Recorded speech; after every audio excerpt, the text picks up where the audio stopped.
Yes, you're still locked in. It's your feel-good breakfast show. Let me tell you, today was always full of nerves for me. The countdown to the start of the Matric exams is done. It's the exam period. It's starting today, and when hopefully all the hard work our learners have put into prepping for these exams are about to pay off. And we thought we would prep you and bring you all of the motivation that you need, because it is a big journey ahead for you. And who better to bring us all the motivation that we need than Ricardo Gracel, also known as Warrior Rick. Warrior Rick, it's always so great to have you here. I mean, Matric exams, it feels like the other day that we had to write them. So we really can empathize with the students.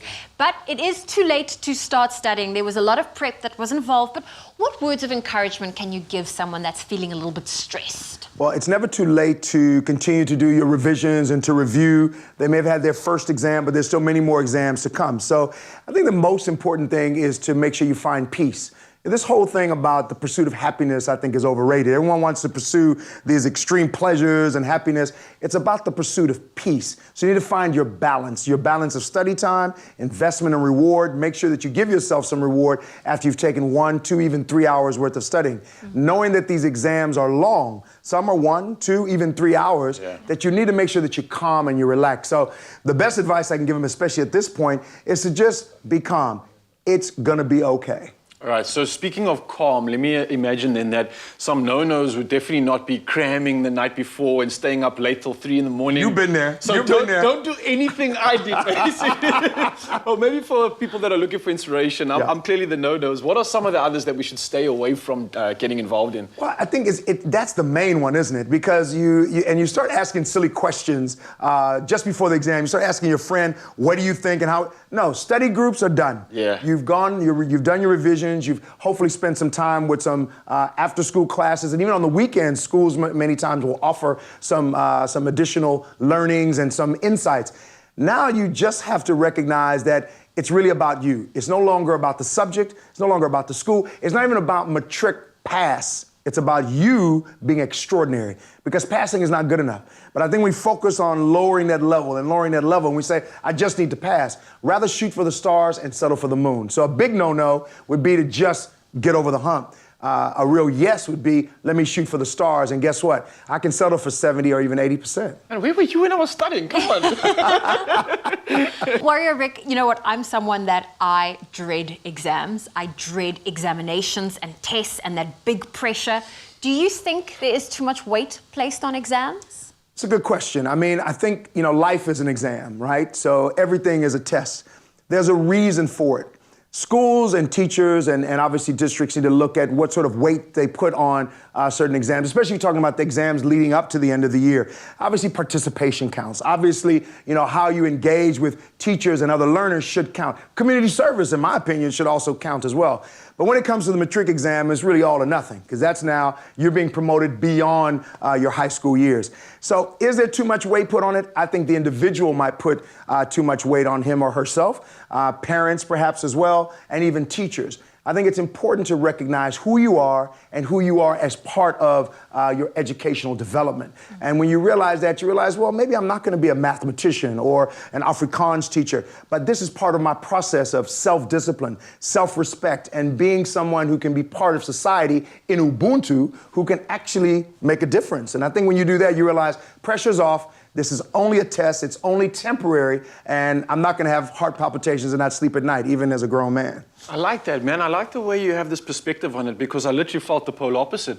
I felt like this is going to determine everything and the rest of my life in this moment right here. But the way you're wording it, I think that's so important for Mzansi right now. Such a beautiful way. And I think just to look at some more practicalities when it comes to preparing, I used to have these strategies where you kind of look at past papers and be like, they're definitely going to ask that question. I know it's maybe like spot learning, not the greatest. You should know everything.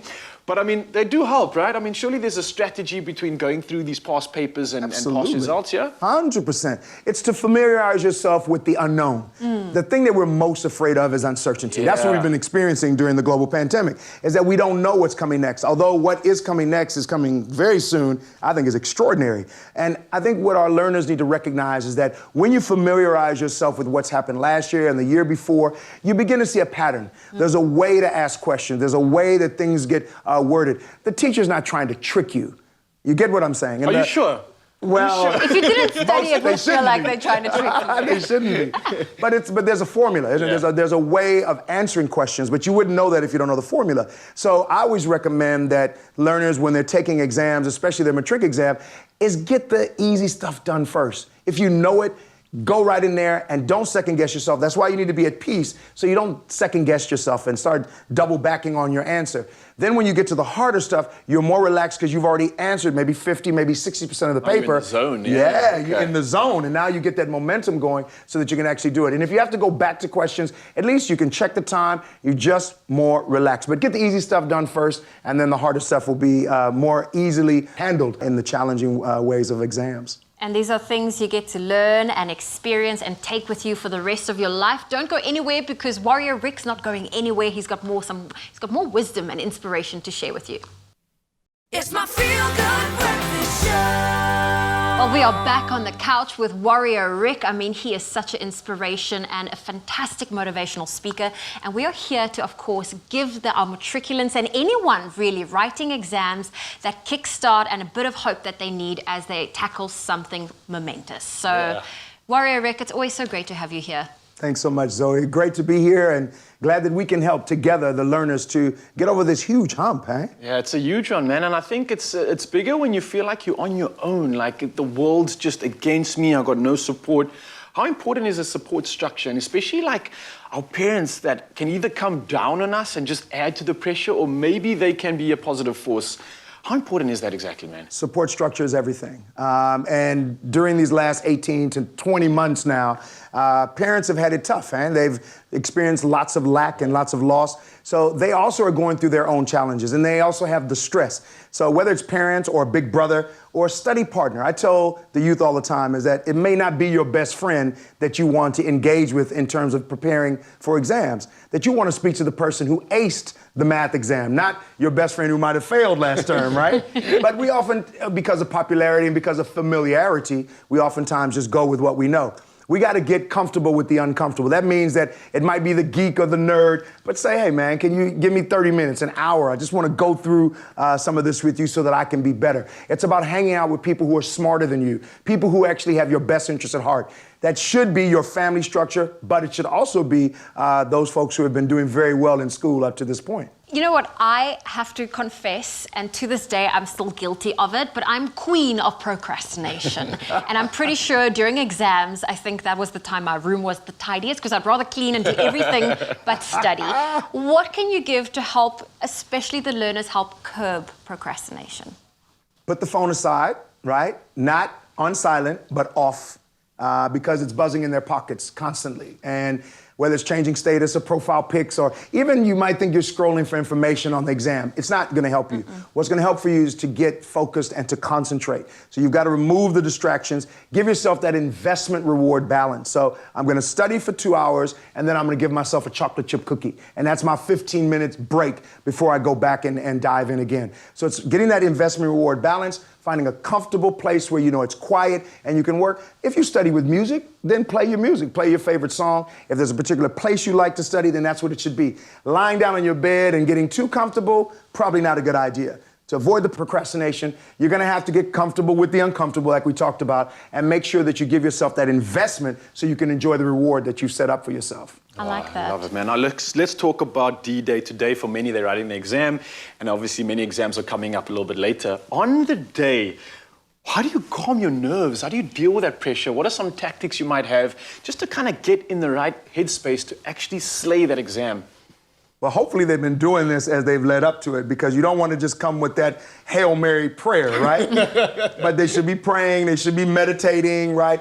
But having that confidence in themselves that they have everything they need. I tell people all the time that you are fully equipped and you're fully loaded. Your DNA is unique, you are talented, you are gifted, and you have every spiritual blessing that you need. Now it's time to act on it. But you can only act on it when you know who you are and who you are in that situation. So to do that, calm your nerves through prayer, through meditation, knowing that you are great because God is great. You are going to do amazing things, but you have to do it in a place of peace. That's why when we pursue that peace, we recognize there are challenges on one side and there's happiness on the other. But as we get our wings balanced, that fuselage is going forward in joy and peace, recognizing I'm just doing me. I'm doing the best I can with what I have right now. Start with the possible, and then watch what happens with the impossible, brother. You just start dropping mics. Oh, I love that. That was a drop mic moment right there. I love it. And you know what's also quite great, and I can reflect from myself, is like maintaining that peace. I found it very difficult to actually discuss what I studied with people on the day, because we all have our different study methods and ways of remembering things, and that used to freak me out. So I realized to keep that peace is so important, and for me was to not discuss what I studied. And don't, right before the exam, as I said, be careful how you start trying to get everything right. It's not about perfection, it's about progress. You just want to make sure that in that exam you get into that flow. You can get that momentum. And the way you get that flow is by answering what you know, taking the easy questions first, and recognizing that you are enough. That, again, it's not about being a mathematician, not about being an Afrikaans school teacher. It's about you being who you are in that moment. And God will take care of the destination. Your journey is your journey. And when you get there, you'll recognize that the exam was just one of those many tests that you have in life. Oh man, Warrior Rick absolutely delivering the gems for us. Man, I can't thank you enough this morning for motivating, inspiring. And I feel like these are lessons that we can take beyond the exams. With any obstacle we have in life, it's the same approach. I feel like we can just be ourselves, get into that flow state, and just know that I'm doing me. I love that, man. Thank you so much for joining us this morning, welcome, brother. Man. Thanks so much for having me. And remember to tell the kids, stop trying to pass. Ace. I like that. Ace the exam. Well, there you have it from Warrior Rick himself. Go and ace those exams, and if you're writing, good luck.